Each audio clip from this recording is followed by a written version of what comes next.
వెలసినమమ్మ మెండుగా మమ్ము దీవించరావమ్మా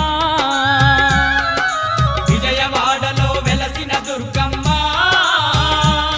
నీ పూజకు పువ్వులు తెచ్చినమమ్మ మెడలో దండలు వేసినమమ్మ మెండుగా మమ్ము దీవించరావమ్మా